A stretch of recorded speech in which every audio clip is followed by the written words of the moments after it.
নবম শ্রেণীর শিক্ষার্থীদের আবৃত দশমিক থেকে সাধারণ ভগ্নাংশে রূপান্তর, এটা একটা সংখ্যা, এটা আছে আবৃত দশমিকে আছে, এখানে দশমিকের পরে 2 1-এর উপরে পৌনঃপুনিক আছে, আবৃত চিহ্ন দশমিক পৌনঃপুনিক। এটাকে সাধারণ ভগ্নাংশ করার জন্য আমাদের যে কাজটা প্রথমে করতে হবে সেটা হলো দীর্ঘমোটা লম্বা দাগ দিতে হবে, দেওয়ার পরে এই সংখ্যাটাকে পূর্ণ আকারে লিখতে হবে, এরকম কোনো দশমিক না, কোনো পৌনঃপুনিক না, একদম ফ্রেশ। তারপরে কি একটা বিয়োগ চিহ্ন দিয়ে এই পৌনঃপুনিকের পূর্বে যেটুকু আছে এটুকু লিখতে হবে। তারপরে যতগুলো পৌনঃপুনিক আছে ততগুলো 9 দিয়ে ভাগ করতে হবে।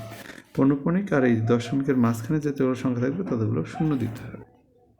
ব্যাস হয়ে গেল। এখন এটাকে যদি আমরা বিয়োগ করে লিখে দিই, বাদ দিলে হচ্ছে 8 3 3 7 8 9 হাতে থাকলো 2 2 আর নিচে আছে 9 9 0।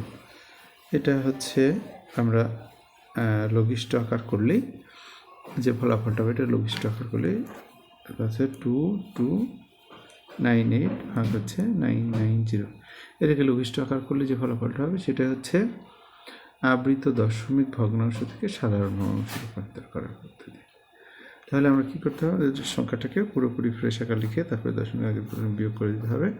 যতগুলো পৌনঃপুনিক থাকবে ততগুলো 9, পৌনঃপুনিক আর তার দশমিকের মাঝে যতগুলো সংখ্যা থাকবে ততগুলো 0।